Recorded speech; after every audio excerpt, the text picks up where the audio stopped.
ये जो लिखा है ना शब्द श्वासोच्छ्वास, इस श्वासोच्छ्वास को कहते हैं सांस लेना और छोड़ना, और ये श्वसन का एक भाग है। सांस लेना और छोड़ना एक श्वसन का भाग है, ना कि पूरा श्वसन। अगर अपन लिखते हैं सांस लेना और सांस छोड़ने की प्रक्रिया श्वसन कहलाती है तो वो नंबर नहीं देगा, और अगर उसने दिया तो उसको पाप लगेगा, क्योंकि वो श्वसन का पूरा हिस्सा नहीं, वो केवल बाहर से दिखता है। अभी धीरे धीरे आपको श्वसन पता चलेगा। तो ये तो हुआ श्वसन क्या है, समझ में आया श्वसन क्या है, श्वसन के अंदर क्या क्या पढ़ने वो तो मिट गया, लेकिन अपने के दिमाग में होना चाहिए। अब अपन पढ़ रहे हैं श्वसन का प्रकार। श्वसन कितने प्रकार का होता है, आपके प्रश्न का उत्तर यहाँ छिपा हुआ है। 2-3 मिनट अगर अपन ध्यान से सुन लेंगे आपके प्रश्न का उत्तर खत्म हो जाएगा। श्वसन कितने प्रकार का है, 2 प्रकार का है। कौन कौन सा होता है, ऑक्सी श्वसन और, जोर से बोलो यार, तुम लोग ऐसे बोलोगे कैसे काम चलेगा। ऑक्सी श्वसन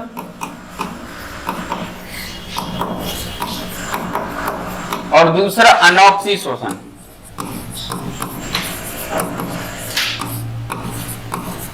अनॉक्सी श्वसन का मतलब क्या होता है, अनॉक्सी श्वसन का क्या मतलब है, अरे हाँ या ना कुछ तो बोलो। अनॉक्सी श्वसन का मतलब होता है ऐसा श्वसन जिसके अंदर आप ऑक्सीजन का इस्तेमाल नहीं करते। ऐसा श्वसन जिसके अंदर आप क्या नहीं करते, ऑक्सीजन का इस्तेमाल नहीं करते। ठीक है, वाइट चलने दो। अनॉक्सी श्वसन कहलाता है श्वसन का वह प्रकार जिसमें ऑक्सीजन का उपयोग नहीं होता, वो अनॉक्सी श्वसन कहलाता है। और ये जो श्वसन है वो हो रहा है सूक्ष्म जीवों के अंदर, और आप सूक्ष्म जीव नहीं है तो ये आपके अंदर नहीं हो रहा, पहली बात। और जब अनॉक्सी श्वसन होगा तो अनॉक्सी श्वसन में क्या होगा, जो ग्लूकोज है वो ग्लूकोज स्वयं विघटित होने लगता है, ऑक्सीजन से क्रिया करेगा ही नहीं तो स्वयं टूटने लगेगा। जब स्वयं विघटित होगा तो विघटन के पश्चात ये बना लेगा एक नया पदार्थ जिसका नाम है C2H5OH।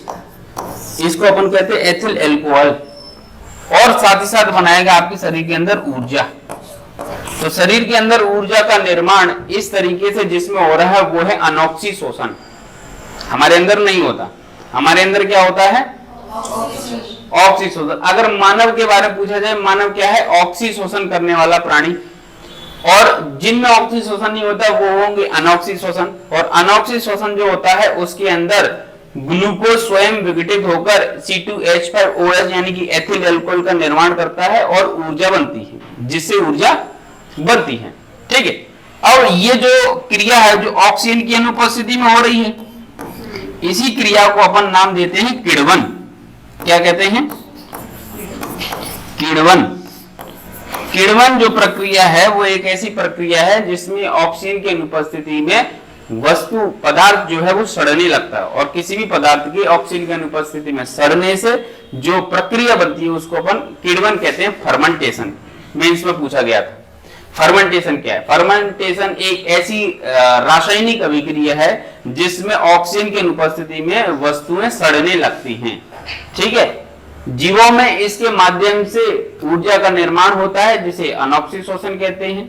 ठीक है, इसी प्रक्रिया के माध्यम से दारू बनती है, एथिल अल्कोहल। तो इस तरीके से अपने को लिख देना था। क्या तो अनॉक्सी श्वसन समझ में आया। मानव में है ऑक्सी श्वसन। तो ऑक्सी श्वसन के अंतर्गत अपन देखें तो ये ऑक्सी श्वसन 2 प्रकार से होता है। मानव में जो ऑक्सी श्वसन है वो कितने प्रकार से है, 2 प्रकार। मानव में नहीं, श्वसन जो ऑक्सी श्वसन जो होता है वो 2 प्रकार से होता है। पहला जो श्वसन है वो है प्रत्यक्ष, और दूसरा है अप्रत्यक्ष।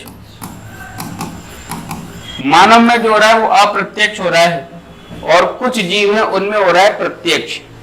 जैसे आपने अमीबा के दौरान पढ़ा था, ये अमीबा है। अमीबा के अंदर अपन ने देखा कुछ जीवों के अंदर श्वसन की जो क्रिया है, मुख्य रूप से कुछ जीवों के अंदर श्वसन की क्रिया प्लाज्मा झिल्ली के माध्यम से होती है। अक्सर प्रोकैरियोटिक जीव, अमीबा नहीं ले तो प्रोकैरियोटिक जीव जो है, उन प्रोकैरियोटिक जीवों के अंदर जो श्वसन की क्रिया है वो प्लाज्मा झिल्ली के माध्यम से होती है। जैसे ये कोशिका है, ये ऊपर वाला हिस्सा जो है उसको अपन प्लाज्मा झिल्ली यानी कि सेल मेम्ब्रेन की भी कहते हैं। ये क्या काम करेगी, ऑक्सीशोषण है तो वायुमंडल से ऑक्सीजन ग्रहण करेगी और ग्लूकोज से क्रिया करेगी, और ग्लूकोज से क्रिया करने के बाद ये यहीं पे शोषण की क्रिया करके अपना काम कंप्लीट कर लेगी। तो ऐसी अभिक्रिया जिसमें ऑक्सीजन भाग लेता है वो ऑक्सीशोषण है, जिसमें ऑक्सीजन भाग नहीं लेता वो अनऑक्सीशोषण है। ठीक है, मानव में ये भी नहीं होता। मानव में जो शोषण हो रहा है वो हो रहा है अप्रत्यक्ष प्रकार का ऑक्सीशोषण। अगर पूछा जाए मानव का परिचय लिखेंगे तो शोषण के स्तर पे मानव क्या है, मानव अप्रत्यक्ष ऑक्सी श्वसन करने वाला प्राणी है। जितने भी स्तनधारी हैं, मैमल्स हैं, वो सब इसी प्रकार से श्वसन की क्रिया करते हैं। तो मानव में जो श्वसन की प्रक्रिया है वो ऑक्सीशोषण है, और ऑक्सीशोषण भी दो भाग में बटी है, प्रत्यक्ष और अप्रत्यक्ष। तो मानव में होता है अप्रत्यक्ष, इनडायरेक्ट। और जो इनडायरेक्ट रेस्पिरेशन मानव में हो रहा है वो भी दो प्रकार से हो रहा है। कितने प्रकार से हो रहा है, दो प्रकार से। कौन कौन सा, नंबर एक है बाह्य श्वसन,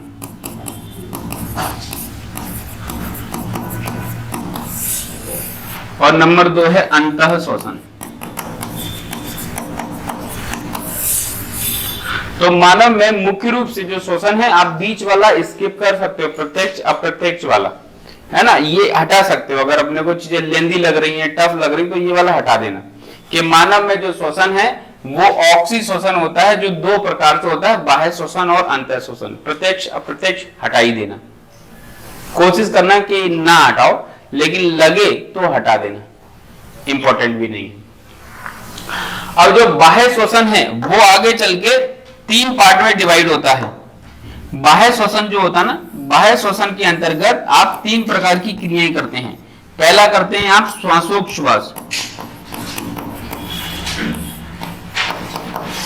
और उसके बाद करते हैं गैसों का आदान प्रदान,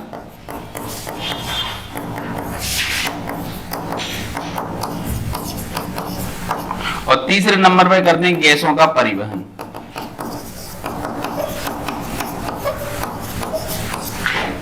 यह है बाह्य श्वसन का भाग, एक्सटर्नल रेस्पिरेशन। ठीक है, फिर उसके बाद होता है आपका अंतः श्वसन प्रारंभ। पहले इतना समझ लेते हैं, फिर अपन आगे बढ़ेंगे। श्वसन क्या है ये समझ में आता है अपने को। श्वसन एक जैव रासायनिक अभिक्रिया है जिसके अंतर्गत जीवों में ग्लूकोज के ऑक्सीकरण से ऊर्जा का निर्माण होता है। ठीक, ये जो श्वसन है वो मुख्य रूप से दो प्रकार का होता है, एक ऑक्सी श्वसन, दूसरा अनऑक्सी श्वसन। वह श्वसन जो ऑक्सीजन की उपस्थिति में होता है वो ऑक्सी श्वसन कहलाता है। वह श्वसन जो ऑक्सीजन की अनुपस्थिति में होता है अनऑक्सी श्वसन कहलाता है। अनऑक्सी श्वसन मुख्य रूप से सूक्ष्म जीवों में होता है, जिसमें ऑक्सीजन की अनुपस्थिति में ग्लूकोज स्वयं विघटित होकर एथिल एल्कोहल और ऊर्जा का निर्माण कर देता है। ठीक है, ये हो गया आपका अनऑक्सी श्वसन। ऑक्सी श्वसन मुख्य रूप से दो प्रकार से होता है, एक बाह्य श्वसन है और दूसरा अंतः श्वसन है। डायरेक्टली अपन यहां आ सकते हैं।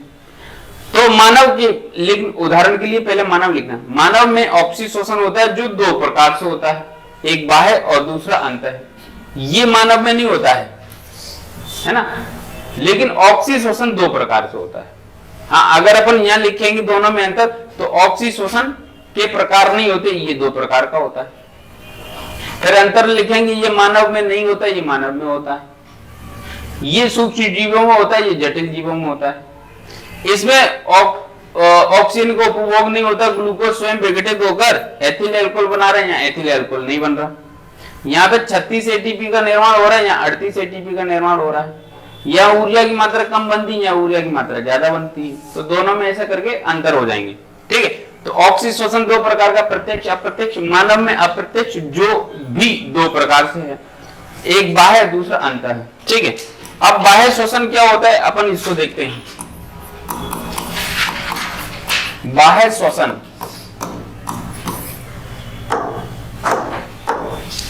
बाह्य श्वसन में अपन ने पहले देखा था श्वासोच्छ्वास।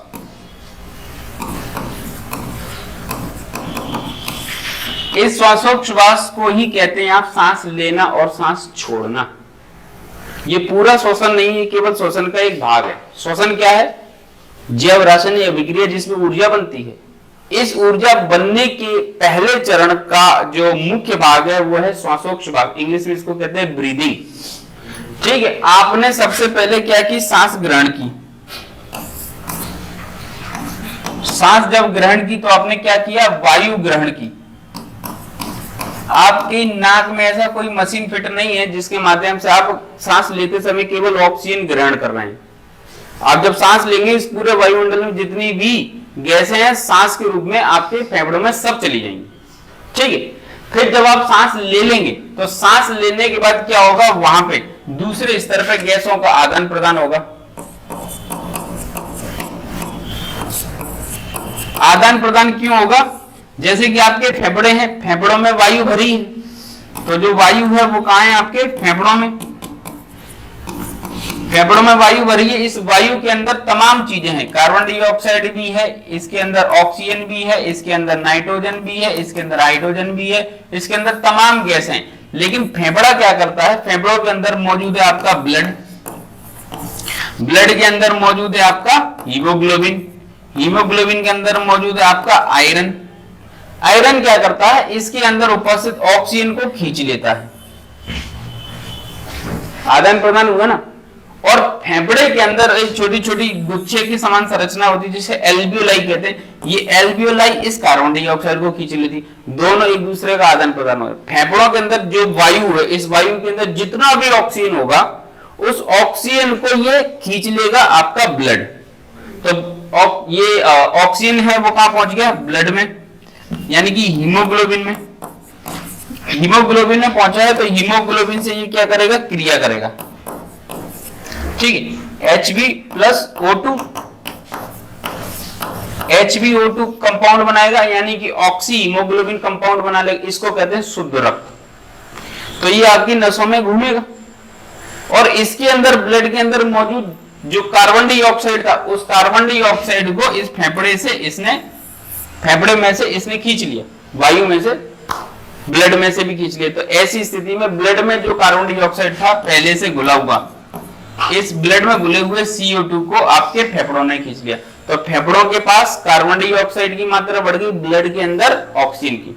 ठीक है, तो जब आप वायु ग्रहण करते हैं और जब वायु छोड़ते हैं, तो जब वायु ग्रहण की जाती है तो उसमें ऑक्सीजन जो है वायुमंडल के अंदर कितना प्रतिशत मात्रा में है?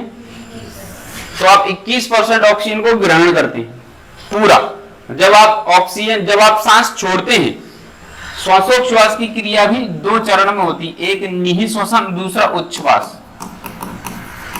निहित श्वसन यानी कि जब आपने सांस ली, अब सांस अंदर है, तो जब सांस अंदर है तो उसके अंदर ये तमाम गैसें हैं। ठीक है, और बहुत सारी चीजें। अब जब आप सांस छोड़ेंगे तो उसको कहेंगे उच्छ्वास। सांस लेना निहित श्वसन, सांस छोड़ना उच्छ्वास। लेने और छोड़ने के बीच में जो दूसरे नंबर की क्रिया है वो हो जाती है आदान प्रदान। फेफड़ा क्या करता है? आपके ब्लड में से कार्बन डाइऑक्साइड खींच लेता है और ब्लड क्या करता है? आपके फेफड़े में से ऑक्सीजन खींच लेता है। तो जब आप सांस छोड़ेंगे तो आप जो सांस छोड़ते हैं उसमें केवल 17% ऑक्सीजन छोड़ रहे हैं, 4% ऑक्सीजन आपका ब्लड क्या कर लेता है? खींच लेता है। ठीक है, और ऐसे ही जब आप सांस ग्रहण करते हैं तब आप कार्बन डाइऑक्साइड 0.03% मात्रा जो वायुमंडल में है, इतना आप सांस लेते समय कार्बन डाइऑक्साइड को भी ग्रहण करते हैं। लेकिन जब आप सांस छोड़ते हैं तो कार्बन डाइऑक्साइड कितना छोड़ते हैं? जितना आपके पास फेफड़ों में वो पूरा छोड़ेंगे, बल्कि आपके ब्लड में भी तो कार्बन डाइऑक्साइड घुला था, वो भी आप एक्स्ट्रा मिला के खींच के, तो अपन जब कार्बन डाइऑक्साइड छोड़ते हैं तो 4% छोड़ते हैं लगभग। तो ऊपर देखो 4% ऑक्सीजन यूज हुआ है और नीचे 4% कार्बन डाइऑक्साइड बढ़ गया, तो प्रकृति अपने आप को ऐसे बैलेंस करती है। अब इस बढ़े हुए कार्बन डाइऑक्साइड का यूज कौन करेगा? पेड़ पौधे। प्रकाश संश्लेषण की क्रिया अपन ने पढ़ी, कार्बन डाइऑक्साइड जल आपस में क्रिया करके भोजन का निर्माण करेंगे, तो कार्बन डाइऑक्साइड का यूज कौन करेगा? पौधे। इस बढ़े हुए कार्बन डाइऑक्साइड को पौधे यूज करेंगे और पौधों को आप क्या करते हो? काट देते हो। पौधों को क्या किया आपने? काट दिया, जब पौधे ही काट दिए तो 4% कार्बन डाइऑक्साइड जो वो यूज कर रहे थे, प्रकृति का बैलेंस खराब हो जाएगा, गैसों के संकेंद्रण में वृद्धि होगी, कार्बन डाइऑक्साइड स्पेशली ज्यादा बढ़ेगा। जब कार्बन डाइऑक्साइड ज्यादा बढ़ेगा तो पर्यावरण संबंधी समस्याएं पैदा हो जाएंगी। ये इससे थोड़ा हटके अलग टॉपिक है, लेकिन अपन यही उसको डिस्कस करते हैं थोड़ा, कि जैसे जैसे कार्बन डाइऑक्साइड की मात्रा बढ़ती जाएगी, क्योंकि पेड़ कट जाएंगे ना तो मात्रा बढ़ेगी, तो जब मात्रा बढ़ेगी तो सबसे पहले क्या होगा, ग्लोबल वार्मिंग। ग्रीन हाउस अलग है, ग्लोबल वार्मिंग अलग है। ग्लोबल वार्मिंग को हिंदी में कहते हैं वैश्विक तापमान, यानी कि पृथ्वी के तापमान में सतत रूप से वृद्धि होती जाएगी, समस्या बढ़ेगी। क्यों? कार्बन डाइऑक्साइड की मात्रा बढ़ने से पृथ्वी के तापमान में वृद्धि होगी, ये निश्चित है। जब पृथ्वी का तापमान बढ़ेगा तो ऐसी स्थिति में क्या होंगे, ग्लेशियर भी पिघल जाएंगे, बर्फ के बड़े बड़े पहाड़ पिघलने लग जाएंगे। नहीं, जब ग्लेशियर पिघल जाएगा तो समुद्र का जल स्तर बढ़ जाएगा। मालदीव डूब रहा है, वैसे बेचारा थोड़ा बहुत ऊपर था, मोदी जी ने ऐसे ही डुबा दिया उसको। लेकिन प्राकृतिक रूप से क्या है कि मालदीव जैसे और भी कई जो तटीय द्वीपीय देश है, जो द्वीप के सहारे जीवित हैं, वो डूब जाएंगे, जलमग्न हो जाएंगे। जब ऐसी स्थिति आएगी, समुद्र का जल स्तर बढ़ेगा, तो जो प्राकृतिक जैव विविधता क्षेत्र है वो खतरे पड़ जाएगा, क्योंकि बहुत सारे जीव हैं जो अपने प्राकृतिक स्थान में ही निवास करते हैं, प्राकृतिक आवास इकोटोन जो उनका रहता है वही रहते, तो ये जलमग्न होने से उनके स्थान में क्या आ जाएगी, कमी आ जाएगी, तो जैव विविधता खतरे में पड़ेगी। जैव विविधता के खतरे में पड़ने से खाद्य श्रृंखला और खाद्य जाल डिस्टर्ब हो जाएगा, जिससे दूसरे जीवों पर भी असर पड़ेगा, माइग्रेशन की समस्या बढ़ जाएगी। नहीं, जो जीव यहां से वहां जाएंगे, प्राकृतिक आवास नहीं मिलेगा तो जीवों के अंदर रोग की प्रवृत्ति बढ़ जाएगी, यानी कि जैविक संकट पैदा हो जाएगा। 6वें नंबर पर क्या आ जाएगा, जैविक संकट पैदा होगा। और इन सब चीजों के मिले जुले होने से आगे चल के दीर्घकालिक एक परिणाम और दिखेगा, जिसको मौसम चक्र परिवर्तन या जलवायु परिवर्तन कहेंगे। ठंड लग रही, उतनी तो पड़ भी नहीं रही, जबकि इन मौसम में ठंड बहुत ज्यादा होनी चाहिए। मैं तो बिना स्वेटर जैकेट के हूं, ऐसा नहीं है कि मेरे को ठंड नहीं लगती, लगती है, लेकिन आज महसूस नहीं हो रही। क्यों नहीं हो रही? क्योंकि उतनी नहीं। लेकिन इन दिनों अगर अपन देखें तो पहले किसी बूढ़े पुराने से आदमी से पूछ लेना, बोले कि यार मार्च तक ठंड पड़ती थी, 3 ऋतु है, तो ऋतुओं में परिवर्तन होगा। क्या हो रहा है, गर्मी ऋतु का जो स्तर वो बढ़ता जा रहा है ना। पहले थी ग्रीष्म ऋतु, शीत ऋतु और वर्षा ऋतु। अब वर्षा ऋतु जो है वो कम हो गई है, 1-1.5 महीने ही बारिश होती है, जबकि अपन किताबों में पढ़ रखे 1 जून को केरल में मानसून आता है, 15 जून को मध्य प्रदेश में आ जाता है, बल्कि जून के बाद जुलाई आ जाती है, मानसून एंड तक आ रहा है, मतलब बारिश ही नहीं हो पा रही है। और जब मानसून आता है अगस्त में, सितंबर में थोड़ी बहुत बारिश होती है, फिर उसके बाद 2 ग्रीष्म ऋतु स्टार्ट हो जाती है सितंबर, तो बारिश तो केवल 1.5 से 2 महीने हुई। जो बारिश के 3-3.5 महीने हुआ करते थे वो केवल 1 से 1.5 महीने हो रहा है, 50% बारिश का महीना बचा है। नहीं, और उसके बाद सर्दियां जो है वो दिवाली के आसपास से स्टार्ट हो जाती है, मतलब नवंबर स्टार्ट होते ही आपकी सर्दियां स्टार्ट हो जाती हैं। लेकिन नवंबर के बाद से सर्दी पड़ना स्टार्ट हो रही, दिसंबर और मैक्सिमम जनवरी, फरवरी भी नहीं पड़ रही। तो गर्मी के हिस्से को अगर अपन देखें वो बढ़ गया है, 2 महीने बारिश, 2 महीने सर्दी, बाकी के गर्मी। तो धीरे धीरे ग्लोबल वार्मिंग का ही तो प्रभाव है, और इससे कई समस्याएं पैदा हो रही। मौसम चक्र के परिवर्तन होने से जो आप मार्च अप्रैल में फसल काट रहे हैं वो पक ही नहीं पा रही, क्यों? अक्टूबर नवंबर आपने फसल बोई थी तो बीच में पानी पड़ने की उम्मीद थी, तो पानी नहीं पड़ा, आपने ट्यूबवेल से दे दिया, और उसके बाद जब आपने फसल में पानी दे दिया उसके बाद बारिश हो गई, फसल खराब हुई, मानसून का जुआ बोलने लग गए अपन फसलों को। फसल मानसून का जुआ है ना, खेती मानसून का जुआ है। क्यों है? क्योंकि वो पता ही नहीं कब होगी। मौसम विभाग के आंकड़े आज बारिश होगी, आज ही नहीं हो रही, कल होगी, कल भी नहीं हो रही, फिर सोचा तो हो ही नहीं रही, उसी दिन हो जाएगी। फिर तो ऐसी स्थिति में ये क्या है, केवल और केवल कार्बन डाइऑक्साइड की मात्रा का डिसबैलेंस होने से। वर्तमान में कार्बन डाइऑक्साइड की मात्रा 0.03 से थोड़ी बढ़ गई, कितनी बढ़ गई? 0.04, ऐसा अनुमान लगाया गया है। सोचो 0.01% ये बढ़ने से ये स्थिति है। अगर 1% बढ़ गई तो पृथ्वी बुध ग्रह बन जाएगी। पृथ्वी के दिन और रात के तापमान में बहुत अंतर हो जाएगा। अभी अपन दिन का तापमान एवरेज अगर निकालेंगे तो 25 से लेकर 32 डिग्री टेम्परेचर रहता है, और रात का तापमान निकालेंगे तो रात के तापमान में मुख्य रूप से जो स्थिति रहती है वो रहती है आपकी 20 डिग्री से लेकर 22 डिग्री सेंटीग्रेड। ये परसेंटेज लिख दिया मैंने, डिग्री सेंटीग्रेड। तो दिन और रात के तापमान में कितना अंतर होगा? लगभग 5 से 7 डिग्री टेम्परेचर का अंतर होता है, 10 मैक्सिमम, इससे ज्यादा नहीं होता है। लेकिन जब ग्रीन हाउस नहीं, ग्लोबल वार्मिंग बढ़ेगी और ये समस्याएं बढ़ेगी तो दिन और रात के तापमान में अंतर होगा 20-20 डिग्री, 25-25 डिग्री। तो ऐसी स्थिति में जीवन सरवाइव नहीं हो पाएगा। जीव जो है वो सूक्ष्म जीव नष्ट होने लगेंगे, उस पर आश्रित अन्य जीव नष्ट होने लगेंगे। भोजन के लिए प्रकाश संश्लेषण की क्रिया में अपन ने पढ़ा था, प्रभावित करने वाले कारक में तापमान ज्यादा होता है तो प्रकाश संश्लेषण आवश्यकता से अधिक नहीं हो पाता, तापमान भी प्रभावित करता है। तो ऐसे कई समस्याएं पैदा होंगी और इन समस्याओं का समाधान एकमात्र, पेड़ लगाओ जीवन बचाओ। पेड़ नहीं तो कल नहीं, जल नहीं तो कल नहीं, अपन बोलते हैं ना, इसी साथ जोड़ दो, जल नहीं तो कल नहीं और पेड़ नहीं तो परसों नहीं। कल तो है लेकिन फिर परसों नहीं, ठीक है? तो अपने को ध्यान रखना पड़ेगा। तो ये एक उससे जुड़ा हुआ मुद्दा है जो श्वसन से अपन उसको कनेक्ट करके बता देते हैं, ठीक है? तो ये हुआ सांस लेने छोड़ने की क्रिया, श्वासोच्छ्वास। सांस लेने के बाद छोड़ने के बीच में हो जाता है गैसों का आदान प्रदान।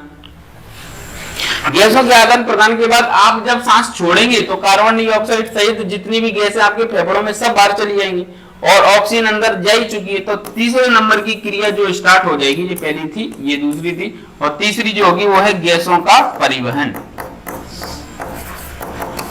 गैसों का परिवहन जो होगा वो मुख्य रूप से आपके ब्लड में उपस्थित हीमोग्लोबिन के द्वारा ऑक्सीजन का परिवहन होगा और शरीर की सभी कोशिकाओं तक इस ऑक्सीजन को पहुंचा देगा। ये ब्लड अपन पढ़ेंगे तब समझेंगे कि ब्लड का मुख्य कार्य होता है ऑक्सीजन का परिवहन करना, हार्मोन्स का परिवहन करना, ग्लूकोज का परिवहन करना। तो जब ग्लूकोज का परिवहन करके अपन ने पाचन की क्रिया में ग्लूकोज पढ़ा, पच गया, और उसके बाद स्वांगीकरण की क्रिया पढ़ी अपन ने, तो स्वांगीकरण की क्रिया कोशिकाओं होगी ना, तो उनमें से एक क्रिया ये भी है। तो अभी तक हमने जो समझा वो श्वसन का केवल एक हिस्सा समझा, इसलिए ये बिल्कुल नहीं लिखना सांस लेना और छोड़ना श्वसन कहलाता है। ये सांस लेना और छोड़ना श्वसन का केवल एक भाग है, श्वसन नहीं है। श्वसन क्या है? एक जैव रासायनिक अभिक्रिया है जिसमें ग्लूकोज के ऑक्सीकरण से ऊर्जा बनती है। अभी ग्लूकोज तो आया ही नहीं है। ग्लूकोज कब आएगा? जब आप पाचन की क्रिया के द्वारा ग्लूकोज को एब्जॉर्ब कर लेंगे और उसके बाद इसी हीमोग्लोबिन के द्वारा शरीर की कोशिकाओं में ग्लूकोज पहुंच जाएगा और वहां पे ये ऑक्सीजन से क्रिया करेगा, तब जाके ऊर्जा बनेगी। तो दूसरा जो चरण है वो है अंतः श्वसन। अब जो ऑक्सीजन है वो आपकी कोशिकाओं तक पहुंच गई है, आदान प्रदान हो गया और उसके बाद परिवहन हो गया, ऑक्सीजन कोशिका तक पहुंच गई है और साथ ही साथ कोशिका तक पहुंच गया आपका ग्लूकोज भी, क्योंकि आपने पाचन पहले ही पढ़ रखा था और पहले ही पाचन इसलिए पढ़ाया गया था क्रमबद्ध रूप से कि पहले ग्लूकोज को पहुंचाओ, फिर ऑक्सीजन को पहुंचाओ, फिर अपशिष्ट बनेंगे। तो तीसरा टॉपिक उत्सर्जन, उसको अपन बाद में निकालेंगे, ठीक?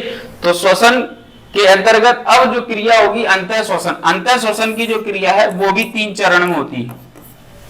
पहला जो चरण है उसका नाम है ग्लाइकोलिसिस, ग्लाइकोलिसिस, और दूसरा है क्रेब्स चक्र, और तीसरा है इलेक्ट्रॉन परिवहन।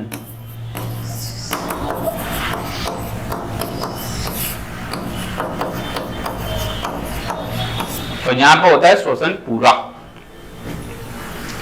अब ग्लाइकोलिसिस जो चक्र है, ग्लाइकोलिसिस जो क्रिया है वो आपके कोशिका के साइटोप्लाज्म में होती है।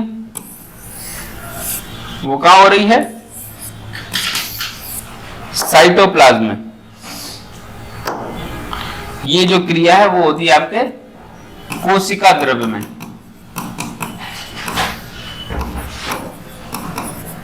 कोशिका द्रव्य यानी कि साइटोप्लाज्म। ये जो क्रिया हो रही है वो हो रही है आपके माइटोकॉन्ड्रिया में।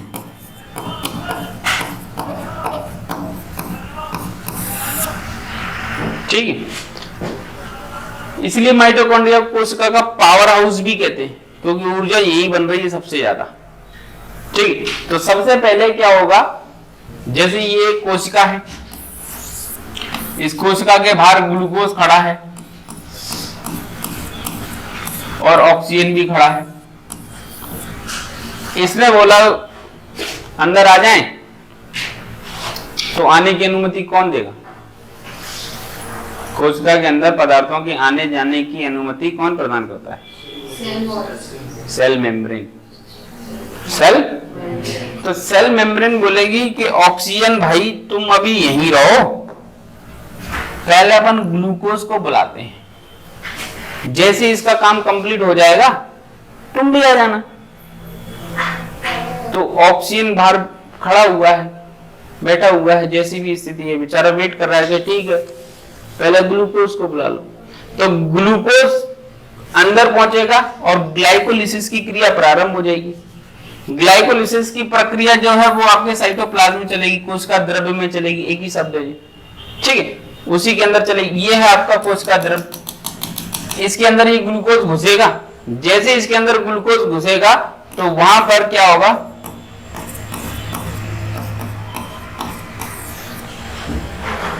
ऑक्सीजन तो बाहर है, तो ऑक्सीजन से तो ये क्रिया करेगा ही नहीं, समझ में आएगा? तो ये क्या होगा, ऑक्सीजन की अनुपस्थिति में ही ग्लूकोज साइटोप्लाज्म के अंदर स्वयं विघटित होने लगेगा, टूटने लगेगा, और टूटने के बाद दो चीज बनाएगा। एक तो बनाएगा पाइरुविक अम्ल, और वो भी पाइरुविक अम्ल के दो अणु, और साथ ही साथ बनाएगा आपकी 4 एटीपी, जिसमें से 2 एटीपी क्या हो जाएंगे, यूज्ड, यानी 2 एटीपी यूज हो जाएंगे और 2 एटीपी बचेंगे शेष। 2 एटीपी यूज हो गए, 2 एटीपी क्या बचे, शेष बचे। ये पूरी क्रिया है ग्लाइकोलिसिस की। अब यहाँ पे एक चीज और समझना है कि ये ऑक्सीजन की अनुपस्थिति में हुआ है, तो अनऑक्सी शोषण होगा। अनऑक्सी शोषण ही होना चाहिए, ऑक्सीजन की अनुपस्थिति में हो रहा है, और ये ऑक्सीजन की अपन ने पहले पढ़ा, वो भी ऑक्सीजन की अनुपस्थिति में था, तो अब इसमें ऑक्सीजन का यूज ही नहीं हुआ, फिर इसको अपन ऑक्सी शोषण क्यों कह रहे हैं? क्योंकि अनऑक्सी शोषण इसलिए कहा जा रहा है क्योंकि इसमें ऑक्सीजन यूज नहीं हो रहा, पहली बात, और केवल 2 ही एटीपी रहेंगे। फिर उसके बाद यही जो 2 पाइरुविक अम्ल है ये पहुंच जाएंगे आपकी माइटोकॉन्ड्रिया के अंदर, और एक पाइरुविक अम्ल से 18 एटीपी का निर्माण होगा। क्योंकि आपके पास 2 हैं तो दूसरे से भी 18 एटीपी बनेंगे। अब ये जो 18 एटीपी बनेंगे, पाइरुविक अम्ल माइटोकॉन्ड्रिया में ऑक्सीजन से क्रिया करता है। अब ऑक्सी शोषण फिर अनऑक्सी शोषण में अंतर ही क्या रह गया कि मानव भी तो एक प्रकार का अनऑक्सी शोषण ही कर रहा है ना? लेकिन ऐसा नहीं, मानव में ऑक्सी शोषण होता है, और ऑक्सी शोषण के परिणाम स्वरूप यहाँ 36 एटीपी बन रही हैं, और यहाँ पे शेष 2 बच गई थी, इसीलिए टोटल हो गई 38 एटीपी। और 38 एटीपी में 36 एटीपी ऑक्सीजन की क्रिया करने के बाद ही बन रही है। मतलब एक आपने सुना होगा कि तुम्हारा कुत्ता कुत्ता मेरा कुत्ता टॉमी, तो मानव में भी अनऑक्सी शोषण होता है, लेकिन उसको अपन काउंट नहीं करते। मतलब अपन ऐसा बोलते नहीं कि मानव अनऑक्सी शोषण कर रहा है। क्यों? क्योंकि तुम्हारा कुत्ता कुत्ता मेरा कुत्ता, तो जो सूक्ष्म जीव कर रहे हैं वो अनऑक्सी शोषण हम नहीं कर रहे, कि थोड़ा बहुत तो कर रहे, वो इग्नोर करो उसको। वो अभिक्रिया को स्टार्ट करने के लिए हो रहा है, पूरा थोड़ी ना हो रहा है ना? तो अपन जो ग्लाइकोलिसिस जो चक्र चल रहा है उसमें ऑक्सीजन का यूज नहीं करते, उसमें अपन ऑक्सीजन का यूज नहीं कर रहे, और न करते हुए अपन पाइरुविक अम्ल बना रहे हैं। जबकि अपन ने यहां पे देखा था अनऑक्सी शोषण में एथिल अल्कोहल बन रहा था। अनऑक्सी शोषण जो है उसमें एथिल अल्कोहल बनता है ग्लूकोज के विघटन से, और अगर हमारे यहाँ पे भी एनॉक्सी शोषण की क्रिया के द्वारा यहाँ पे एथिल अल्कोहल बन गया होता तो अपन ये मान लेते कि भैया हमें भी एनॉक्सी शोषण होता है, लेकिन हम इसको स्वीकार क्यों नहीं करते? क्योंकि हमारे यहाँ एथिल अल्कोहल नहीं बल्कि पाइरुविक अम्ल बनता है, और पाइरुविक अम्ल चूंकि ग्लाइकोलिसिस में बनता है जिसका यूज जो है वो क्रेब्स चक्र में होता है, इसलिए इस ग्लाइकोलिसिस को प्री क्रेब्स चक्र भी कहते हैं। अगर प्री क्रेब्स चक्र भी परीक्षा में पूछा जाए तो आप ग्लाइकोलिसिस ही लिखेंगे। यह क्रेब्स चक्र के पहले संपन्न होने वाली अभिक्रिया, इसलिए इसे प्री क्रेब्स चक्र कहते हैं। इसे ग्लाइकोलिसिस भी कहा जाता है। यह क्रिया कोशिका द्रव्य में पूर्ण होती है जिसके अंदर ग्लूकोज स्वयं विघटित होकर 2 पाइरुविक अम्ल और 4 एटीपी का निर्माण करता है। इन 4 एटीपी में से 2 एटीपी इस्तेमाल हो जाती है, शेष 2 एटीपी बच जाती है। शेष 2 एटीपी बच जाती हैं। बने हुए दोनों पाइरुविक अम्ल माइटोकॉन्ड्रिया के अंदर ऑक्सीजन से क्रिया करते हैं और 18 एटीपी का निर्माण करते हैं। इस तरह से ये क्रिया पूर्ण हो जाती है। तो एटीपी बन गई 38। इन्हीं 38 एटीपी का इलेक्ट्रॉन परिवहन के माध्यम से शरीर के सभी भागों में इसको पहुंचा दिया जाता है और इसको अपन शोषण कहते हैं। ठीक है, चीजें बहुत घिसपिस हो गई होंगी। इसको अपन अब एक बार फिर से सुधार कर व्यवस्थित शुरू से देखते हैं। ठीक है, श्वसन। तो श्वसन क्या है बोलो अभी? जैव रासायनिक अभिक्रिया जिसमें क्या होता है, ग्लूकोज का ऑक्सीकरण होता है और क्या बनता है, ऊर्जा बनती। ऊर्जा किस रूप में बनती है? ऊष्मीय ऊर्जा के रूप में ऊर्जा का निर्माण होता है। ठीक है, फिर उसके बाद हमने पढ़ा था श्वसन के प्रकार। तो श्वसन कितने प्रकार का होता है? 2 प्रकार का। कौन कौन सा? ऑक्सी श्वसन और अनॉक्सी श्वसन। अनॉक्सी श्वसन कैसा श्वसन है? जिसके अंदर ऑक्सीजन का उपयोग नहीं किया जाता। ठीक है, और ऐसी स्थिति में ग्लूकोज के विघटन से क्या बनता है? Ethyl alcohol. एथिल अल्कोहल बनता है और साथ ही साथ क्या बनती है? ऊर्जा बनती है। तो ये क्रिया हो गई अनॉक्सी श्वसन की। कहां होती है? सूक्ष्म जीवों में, जीवाणु आदि के अंदर अपन मान सकते हैं। फिर उसके बाद जो दूसरी है वो है ऑक्सी श्वसन। ऑक्सी श्वसन जो है वो ऑक्सीजन की उपस्थिति में होता है। इसके अंदर ऑक्सीजन की उपस्थिति आवश्यक है। और ऑक्सी श्वसन जो है वो 2 प्रकार से होता है। एक होता है प्रत्यक्ष और दूसरा होता है अप्रत्यक्ष। अप्रत्यक्ष जो है वो मानव में होने वाला ऑक्सी श्वसन है जो 2 प्रकार से होता है, एक बाह्य दूसरा आंतरिक। आंतरिक जो है वो कहां हो रहा है? कोशिका के अंदर। और ये कहां हो रहा है? फेफड़ों के अंदर। ये फेफड़ों के अंदर हो रहा है ना, और वो कहां हो रहा है? तो इसको अपन क्या नाम दे सकते हैं? कोशिकीय श्वसन भी कह सकते हैं। इसको कोशिकीय श्वसन के नाम से भी जाना जाता है। परीक्षा में आएगा कोशिकीय श्वसन क्या है समझाइए, तो अपने को आंतरिक श्वसन समझाना है जिसमें ग्लाइकोलिसिस, क्रेब्स चक्र और इलेक्ट्रॉन परिवहन तंत्र बताना पड़ेगा। ठीक है, बाह्य श्वसन जो होता है, बाह्य श्वसन के अंतर्गत कितनी क्रियाएं होती हैं? 3। पहला कौन सी है? श्वासोच्छ्वास, यानी कि सांस लेना और छोड़ना। सांस लेना क्या कहलाता है? निहित श्वसन। और सांस छोड़ना क्या कहलाता है? उच्छ्वास। ये सांस लिया और छोड़ दिया। सांस लेने के बाद, छोड़ने के पहले बीच में क्या क्रिया होती है? गैसों का आदान प्रदान।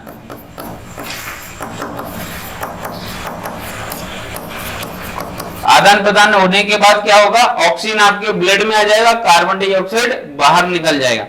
फिर क्या होगा? गैसों का परिवहन। फिर जैसे ये गैसों के परिवहन के माध्यम से गैस कहां पहुंच जाएगी? आपके कोशिका तक पहुंच जाएगी। फिर क्रिया हो जाएगी कोशिकीय श्वसन प्रारंभ, जिसमें से पहला चरण है ग्लाइकोलिसिस और दूसरा है हेंस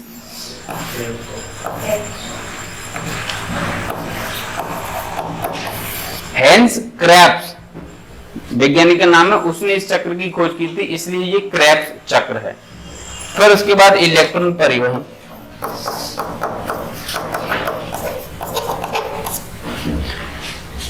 बाह्य श्वसन जो है, इस क्रिया में आपके फेफड़े भाग लेते हैं, और अंतः श्वसन जो है उसमें मुख्य रूप से आपकी माइटोकॉन्ड्रिया भाग लेती है। इसलिए माइटोकॉन्ड्रिया को पावर हाउस कहते हैं, और फेफड़ों को श्वसन स्थल।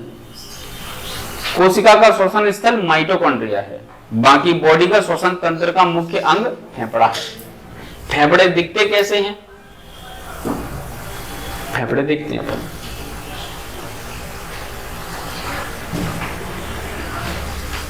अब खुल जाएगी।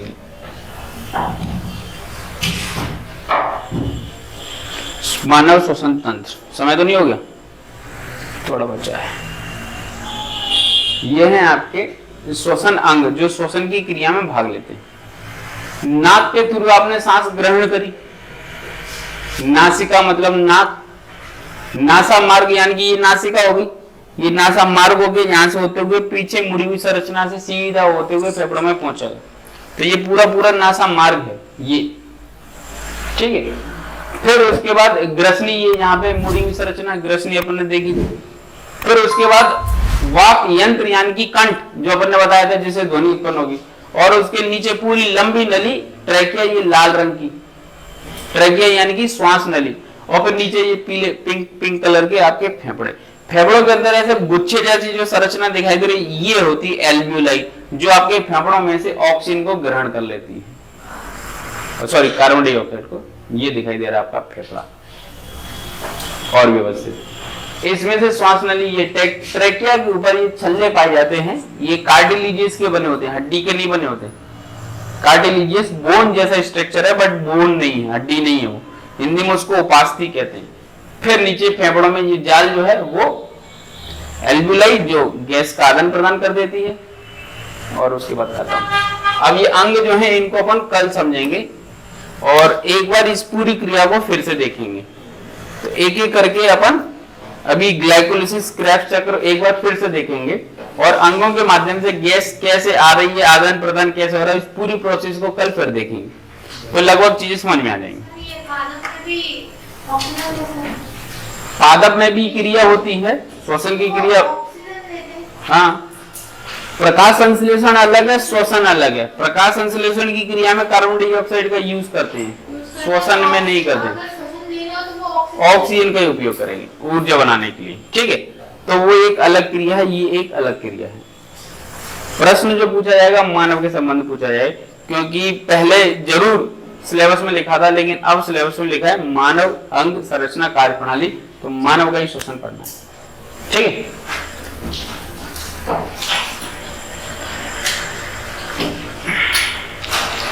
चलो कल मिलेंगे।